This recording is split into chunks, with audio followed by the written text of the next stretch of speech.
Hello मैं cute lovelies, welcome to our channel statistics that woman. तो आज हम क्लास 12th की मैथ्स में अपना नया चैप्टर करने वाले हैं जिसका नाम है एप्लीकेशंस ऑफ डेरिवेटिव्स। ठीक है, हमने पहले डेरिवेटिव्स के बारे में पढ़ लिया, अब हम एप्लीकेशंस पढ़ेंगे कि ये डेरिवेटिव्स में क्या क्या उसकी मतलब एप्लीकेशंस होती है, मतलब मेनली वही काम है। ओके, पहली बात तो ये है, मैं आपको ये चीज बताना चाहती हूँ कि आपको डिस्क्रिप्शन में बहुत सारे लिंक्स मिल जाएंगे, पहले तो आप वो जाकर चेक कर लेना। ठीक है, क्योंकि वो इंपॉर्टेंट है बताना, कुछ बच्चे नहीं करते और उनको लगता है कि कोई चीज अवेलेबल नहीं है। Every content is available. And second most important thing कि अगर आपको कोई भी चीज समझ नहीं आ रही है या आपको कोई चीज वीडियो चाहिए या आपको कोई एक्स्ट्रा मतलब कुछ चाहिए कि हाँ ये चीज अवेलेबल नहीं है और मुझे इस चीज की वीडियो चाहिए, तो आप मुझे कमेंट सेक्शन में बता सकते हो। और कोई भी क्वेरी हो तो आप पूछ सकते हो डायरेक्टली कि मुझे ये समझ नहीं आया, वो समझ नहीं आया। Okay, now the first thing is, start करते हैं। तो पहला है हमारा rate of change of quantity. So quantities का क्या है? It means how fast something changes, like speed, growth etcetera. मतलब कैसे किसी चीज का जल्दी से चेंज होना, किसी चीज का अफेक्ट करना हमको, उस चीज को क्या बोलते हैं? Rate of change of quantities. कैसे वो जल्दी से चेंज होता है, जैसे मैं बोल सकती हूँ कि बाई चांस किसी का वेट 35 है, ठीक है, और सडनली उसका वेट इन 6 मंथ्स और मे बी 2 मंथ्स में उसका 60 हो जाता है, तो वो है हमारा स्पीड ऑफ चेंज।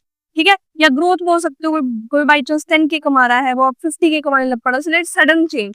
ओके, अब इसका फॉर्मूला क्या होता है कि फर्स्ट है कि if y is equal to F X, okay, y is equal to F X means this is your function, then derivative of y क्या होगा? dy अपॉन dx लिखते हैं हम, जो कि का मतलब है कि rate of change of y with respect to x। समझ आया? मतलब y का जो चेंज हो रहा है वो x के विद रिस्पेक्ट में हो रहा है, मतलब जैसे जैसे x चेंज करेगा y चेंज करेगा। Got it? अब इसके एग्जांपल देख लेते हैं। मेरे पास डिस्टेंस है s is equal to T square. सभी को पता है डिस्टेंस हम s से लिखते हैं, is equal to T square हमने लिया है। हाँ, मुझे स्पीड फाइंड आउट करनी है, तो मैंने क्या किया, इसको डिफरेंशिएट किया। आपको पता है स्पीड इज इक्वल टू क्या होता है? Distance upon time. सभी को पता है। यहाँ पर मेरे लिए डिस्टेंस क्या है? s, ओके, और मेरे लिए t क्या है? ये। अब मुझे डिफरेंशिएशन में निकालना है, तो मेरे के लिए क्या बन जाएगा? ds upon dt।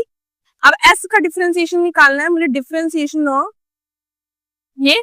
अब आपको पता है फॉर्मूला क्या था? x raise to power n का फॉर्मूला सभी को याद है, ठीक है, n x raise to power n minus 1, ये वाला फॉर्मूला यहाँ लग जाएगा, कितना आ गया? 2t। अब अगर मैं बोल दूं कि जो मेरा टाइम था वो 3 था, तो स्पीड कितनी हो जाएगी? 2 इंटू 3 कर दो, यहाँ पे 2 इंटू 3 कर दो, कितना आ गया? 6 यूनिट्स। अब नेक्स्ट थिंग है हमारी कि वो क्या है? इंक्रीजिंग और डिक्रीजिंग फंक्शन। जब भी हमारे पास इंक्रीजिंग और डिक्रीजिंग फंक्शंस आते हैं तो वो क्या है हमारे? फर्स्ट ऑफ ऑल क्या है? To check whether the graph is going up और डाउन। पहले तो ये चेक करना है कि हमारा जो ग्राफ है ये तो अपवर्ड जा रहा है या तो हमारा ग्राफ डाउनवर्ड जा रहा है। ठीक है, ये हमारा मतलब मोटिव होता है टू फाइंड आउट। नेक्स्ट है हमारे पास यूज डेरिवेटिव। हम क्या करते हैं इस चीज को फाइंड आउट करने के लिए? हम क्या करते हैं, अभी तो मैंने बताया कि आप डेरिवेटिव निकाल दो, पर इस चीज में आप अगर आपको जो एफ डैश एक्स है, मतलब आपको जो फर्स्ट डेरिवेटिव है उसका जो वो ग्रेटर देन अगर 0 है, तो फंक्शन क्या कर रहा है? इंक्रीज कर रहा है। Got it? अगर जो फंक्शन है वो लेस देन 0 है, तो मतलब आपका फंक्शन क्या है? डिक्रीज कर रहा है। समझ आया? मतलब फर्स्ट पहले हमने फंक्शन को डिफरेंशिएट डेरिवेट किया, अगर उसकी वैल्यू लेस देन 0 आई तो फंक्शन डिक्रीज कर रहा है। वही मतलब 0 से कम होगा तो नेगेटिव साइड जाएगा और 0 से ज्यादा होगा तो पॉजिटिव साइड जाएगा, मतलब इंक्रीज करेगा। As simple as that. अब नेक्स्ट है हमारे पास एग्जाम्पल। एग्जाम्पल में हमने किया है if F X is equal to X square, यहाँ पर लिखा है F X is equal to X square, then क्या होगा? हमने क्या करना है? पहले फाइंड आउट करना है एफ डैश एक्स, जो भी हमने देखा। एफ डैश एक्स क्या मतलब हुआ इसका? D Y by D X, मतलब हम फर्स्ट डेरिवेटिव निकालते हैं, आप इसको ऐसे भी लिख सकते हो, पर अभी हम एफ एक्स ग्रेटर देन और लेस देन देख रहे हैं 0 से, तो हम एफ डैश एक्स लिख रहे हैं, दोनों सेम है। अब मुझे ये निकालना है, बताओ इसका। अभी मैंने बताया X raise to power n वाला फॉर्मूला लगाओगे आप, ये मैंने कितना आ गया? 2x। अब देखो 2x के लिए फिर मैंने देखा कि अगर मेरा 4x is greater than 0 it's increasing, 4x is less than 0 it's decreasing. मतलब जैसे ही ये वैल्यू अगर ग्रेटर देन 0 होती है, अगर बाई चांस x की वैल्यू में 1 ले लेते हो, तो 2 इंटू 1 कितना हो जाएगा? 2, और 2 इज ग्रेटर देन 0, मतलब इंक्रीज कर रहा है। अगर मैं x की वैल्यू दे दूं -1, तो 2 इंटू -1 इज सॉरी कितना आ गया? -2, मीन्स लेस देन 0 है, तो ये कितना हो जाएगा? डिक्रीज हो जाएगा। Got it? नेक्स्ट है हमारे पास मैक्सिमा एंड मिनिमा, मीन्स हमारे फर्स्ट डेरिवेटिव टेस्ट इनको बोलते हैं। तो इस केस में जो पहली थिंग है वो हम पढ़ेंगे, find where a function is highest means maximum और लोएस्ट मीन्स मिनिमम। मतलब अब ये मैक्सिमम और मिनिमम में ये फाइंड आउट करने में बताता है उसकी हाइट, कि वो मैक्सिमम में है या लोएस्ट में है या मतलब मिनिमम में है। ये तो समझ रहे हो आप? इस चीज में सबसे पहले स्टेप्स क्या होता है? हमें फाइंड आउट करना होता है अपना फर्स्ट डेरिवेटिव फंक्शन का एफ डैश एक्स, ठीक है, उसको क्या करना होता है? इक्वल टू, उसको 0 हम पुट कर लेते हैं, ठीक है। ये पुट करने के बाद हम साइन चेक करते हैं, check sign of F dash X before and after. हम बिफोर एंड आफ्टर चेक करते हैं, उससे हमें क्या पता चलता है? उसका रिजल्ट। अब हम देख लेते हैं एग्जाम्पल जिससे आपको बहुत अच्छे से समझ आएगा। मेरे पास फंक्शन है minus x square plus 4x। अब मुझे minus x square plus 4x का मुझे फर्स्ट डेरिवेटिव निकालना है। तो मैं कैसे निकालूंगा, अभी बताया मैंने, इसको निकालो x raise to power n, minus के साइन के साथ कुछ नहीं करना, माइनस का साइन अपने आप रहेगा, यहाँ पर आ जाएगा 2x प्लस ये तो कट ही जाएगा 4, ठीक है, dx अपॉन dx होगा ना, कट जाएगा, तो माइनस 2x का 4। अब इसमें से मुझे क्या करना है, इसको इक्वल टू 0 पुट करना है, जिससे x की वैल्यू कितनी आ जाएगी 2। इतने तो निकाल सकते हो ना, बहुत इजी है। ये करने के बाद मैंने बोला कि बिफोर टू में क्या था, एफ डैश एक्स जो है वो ग्रेटर देन 0 है। समझ आया? अभी देखो बिफोर 2 मतलब 2 निकलने से पहले जो मेरी वैल्यू थी वो कितनी आई, ग्रेटर देन 0, पर आफ्टर 2 कितनी हो जाएगी, F dash X is less than 0। Sorry, means अगर मैं माइनस 2 की वैल्यू डाल दूं 4, मीन्स कितना आ जाएगा, माइनस 4 प्लस 4 इक्वल टू 0, मतलब ये तो 0 हुई।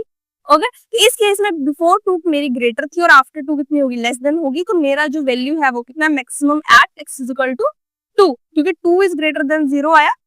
Got it? तो उस केस में तो भाई मैक्सिमम ही हुआ।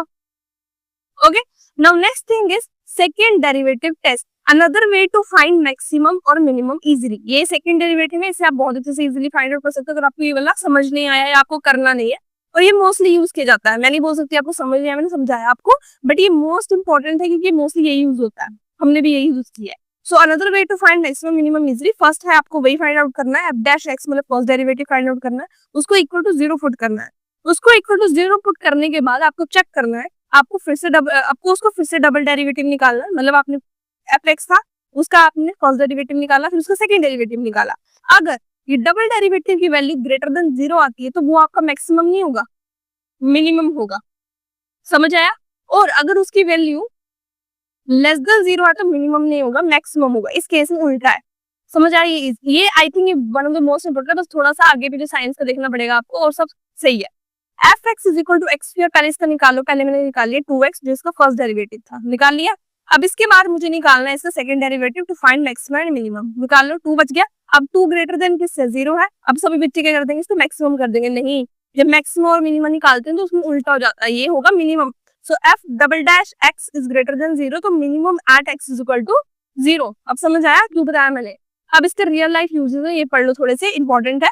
स्पीड प्रॉब्लम, मतलब position s is equal to T square है, जो भी हमने निकाला था स्टार्टिंग में, मतलब जब आप स्पीड निकालोगे वो डिफरेंशिएट हो जाएगी, सॉरी डेरिवेट हो जाएगी इसके इस वे में। ओके, नेक्स्ट है हमारे पास max area problem, means a rectangle with fixed parameter use derivative to get maximum area. मतलब हमारे पास कोई रेक्टेंगल है, उसका अगर पैरामीटर से भी होता है, पैरामीटर क्या होता है, ये वाला समझने की तरह की मुझे फेंसिंग लगानी है, मुझे मतलब एक तरह का मुझे बाहर अपने घर के बिल्कुल चारों ओर वो लगाना है, फेंसिंग लगानी है, ठीक है। आप बाहर भी कह सकते हो, मतलब एक तरह का, ठीक है, नॉर्मल लैंग्वेज में। तो अगर मुझे वो फाइंड आउट करना है, तो अगर मैं उसका डेरिवेटिव निकाल देती हूँ तो उस चीज से क्या होगा, मुझे मैक्सिमम एरिया मिल जाएगा, ठीक है। Now minimum cost is equal to function of items, use derivative to minimise it. मतलब कॉस्ट है हमारे पास, अगर हम उसका फंक्शन ऑफ आइटम्स देखेंगे तो हम उसका अगर डेरिवेटिव निकालेंगे तो हमें मिनिमाइज मिल जाएगा, मींस डेरिवेटिव जो है उसको मिनिमाइज कर देगा किसको, हमारी कॉस्ट को। तो ये था हमारा आज का टॉपिक, एप्लीकेशंस ऑफ डेरिवेटिव्स। बहुत अच्छे से समझाया, पर स्टिल अगर कोई डाउट है प्लीज कमेंट सेक्शन में बता देना। मिलते हैं नेक्स्ट में, तब तक के लिए bye and have a nice day.